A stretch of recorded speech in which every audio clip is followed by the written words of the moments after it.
저는 정말 싫어하거든요. 권했다 그러면 그냥 다 뛰쳐나오라고 얘기하는데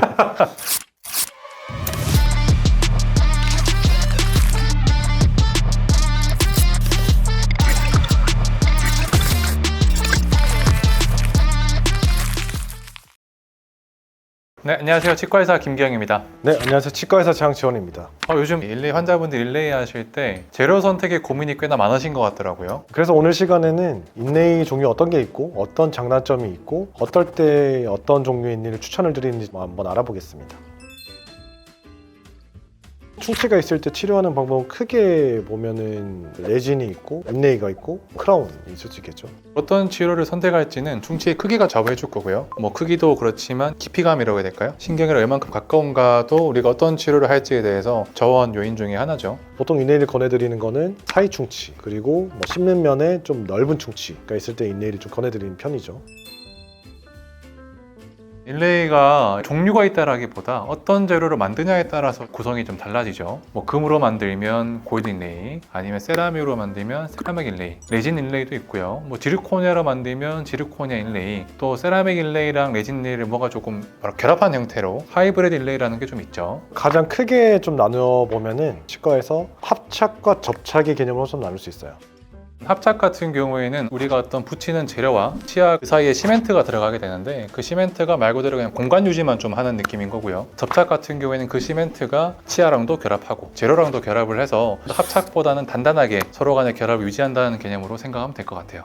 합착으로 사용하는 인레이는 크게 보면은 골드 인레이 그리고 지르코니아 인레이, 접착으로 왔을 때는 세라믹 인레이, 하이브리드 인레이, 레진 인레이 이렇게 크게 좀 나눌 수 있을 것 같아요. 접착은 최근에 이제 발전이 많이 되면서 치약이 예전에는 합착을 위주로 했다면 요즘에는 접착으로 좀 많이 넘어온 상태이긴 하거든요. 맞습니다. 이게 합착 같은 경우에는 이게 말 그대로 그냥 공간 유지를 위한 시멘트를 쓰다 보니까 상당히 좀 쉽게 할 수 있죠. 맞아요. 좀 민감하지도 않고. 제가 말하는 민감하다는 거는 침이나 피 이런 오염에 좀 덜 민감하죠. 근데 반대로 우리가 접착이 필요한 인레이들 같은 경우에는 우리가 좀 더 환자분들의 피라든가 침을 좀 더 꼼꼼하게 관리해줘야 되는 어려움이 좀 있죠. 그래서 지금부터 인레이에 대한 종류에 대해서 좀 알아보려고 하는데 우선 골드 인레이의 장단점에 대해서 한번 알아볼까요?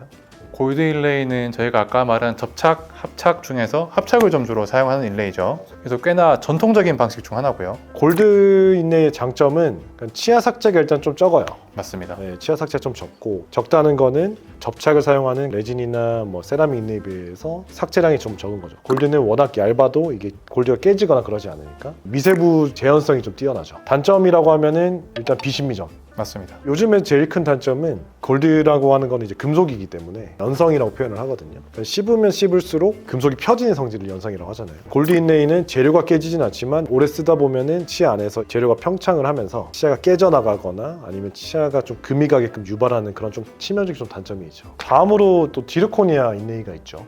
지르코니아 인레이에 대해서 어떻게 생각하세요? 일단 우리가 지르코니아라는 재료는 크라운에도 많이 쓰잖아요. 제일 최근에 발견되는 재료고 지르코니아라는 그 재료 자체만 보면 되게 좋은 재료인 건 맞는데 그걸로 인레이를 만든다? 그건 조금 부적절한 것 같아요. 지르코니아를 가공을 하려면 만드는 기계에서 샤프심 같은 게 나와서 지르코니아 블럭이라는 동그란 블럭에서 깎잖아요. 재료를 깎는데 미세한 걸로 깎을수록 재현이 잘 될 텐데 샤프심, 즉 재료의 두께가 너무 좁은 걸로 갈 수가 없잖아요. 두꺼운 걸로 깎을 수밖에 없으니까 되게 투박하죠.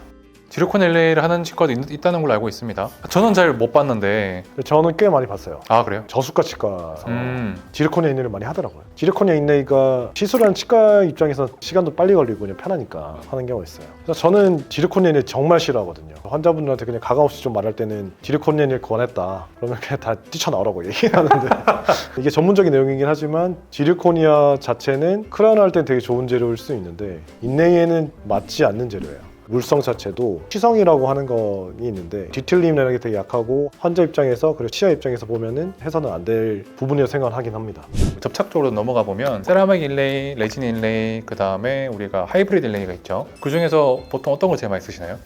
일단은 똑같아요. 하는 방식은 똑같거든요. 맞습니다. 근데 이게 접착을 사용하는 인레이 3개의 종류는 그러니까 장점을 얘기를 하자면 일단은 처음에 심미적이죠. 맞습니다. 그러니까 치아 색깔이 나기 때문에 심미적인 게 있고 씹는 힘이 강하면 골드 같은 경우에는 재료는 깨지지 않지만 뭐 치아가 깨져서 그렇긴 한데 이런 접착을 하는 인레이 재료 같은 경우에는 씹는 힘이 강하면 재료가 깨져요. 치아가 깨지는 일은 거의 없고 저는 오히려 환자분을 불편할 수 있지만 그게 장점이거든요. 왜냐면은 인레이가 깨지면 뭐 인레이를 뭐 다시 해보든지 아, 네. 어떻게 보면 치아를 좀 보존을 하는 거니까 그게 장점이긴 하고 단점이라고 하면은 골드에 비해서 치아 삭제량이 좀 많죠.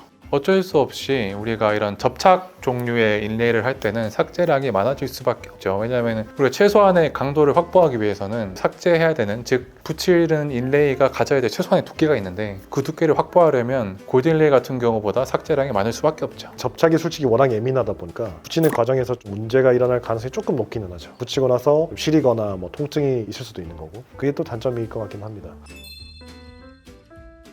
이렇게 레진에서 하이브리드 인레이, 세라믹으로 올수록 좀 더 강도가 강해진다고 보시면 되고요. 그러니까 치아 색깔로 하고 싶은데 그러니까 씹는 좀 강하다. 세라믹 인레이로 하셔도 괜찮고 여성분들 같은 경우에는 충분히 하이브리드 인레이로 해도 깨지거나 이런 경우는 잘 없는 것 같긴 해요. 하이브리드 인레이가 처음 나왔을 때만 해도 되게 좀 약했거든요. 요즘은 그 재료가 보강을 많이 해서 지금 꽤나 강도가 강하다고 들어서 하이브리드 인레이만 해도 뭐 충분하다고 저는 봅니다.